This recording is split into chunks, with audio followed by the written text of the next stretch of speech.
that allows for scale, that allows for upgrading over time, that allows you to take the full benefits of AI and IoT and scalability, then you want a company like Intel that has processing capabilities that we do. We're one of the few companies in the world that can do the level of processing we can, and the kind of problems in the data ingestion, level of data ingestion that we're doing here today with IoT requires that kind of processing. Mm-hmm. And so, go to the grassroots of what Intel's best at. IoT hits right at that grassroots, where it shines. Well, one of the discussions we've had that I think has been very helpful, but I'm not 100% sure we've ever quite cracked, is the idea of articulating the value of end-to-end. And I'll use a silly hypothetical example, so indulge me for a second. If I was going to renovate my kitchen, for example, I might very well go to a supplier and buy the best stove, the best microwave, the best refrigerator, and the best dishwasher, but they might all come from different brands.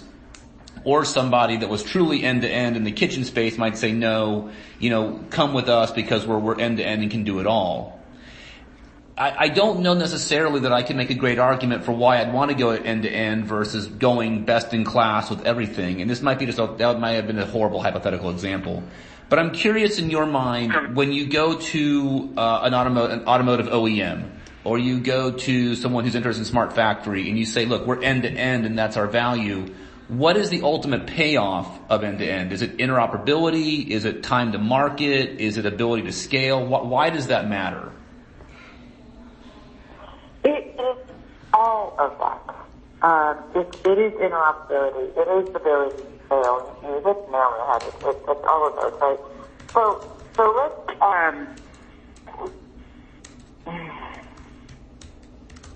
Let's talk about. I'm trying to give an example where this would shine. I mean, there's many. The Bosch Air Quality Monitoring works with data in the cloud and allows for data analytics to be distributed from the cloud down to the edge. It allows accelerators to be used at the edge as well as the accelerators in the cloud, because we have the ability to distribute that analytics.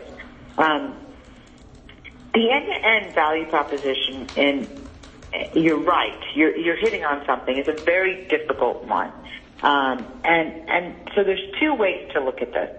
One is you do have the capabilities from the cloud to the edge.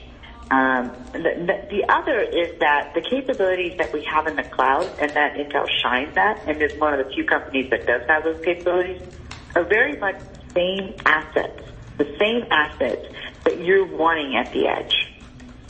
So you want a company that's demonstrated the ability to orchestrate data, to ingest data, orchestrate data, containerize workloads, and work with multiple cloud service providers. Done that in the cloud. And now you're asking for very similar assets in your factories, and you're asking for very similar assets in your cars. And so from the standpoint that we've got technology that's mature and proven, we've shown how we can do that in one area of this end-to-end solution.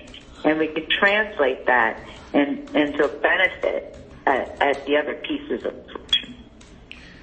So it's almost a credibility piece to say, look, no company is better. No company is better at handling data than Intel. We've proven it in the cloud, and that's why you should trust us in the automotive space or in the smart factory space. That makes sense. As well as we understand how those components fit together. As well, there's two elements to the end-to-end. There's a credibility piece. There's that we have the assets. We've done this. This is very why it's interesting. I got called in. I had a conversation with a Chinese cloud service provider that wanted to work with us on the edge and in factories, and I kept asking why. Why do you want to work with Intel? It was just because I was poking at trying to get testing this answer, and it did come down to those two.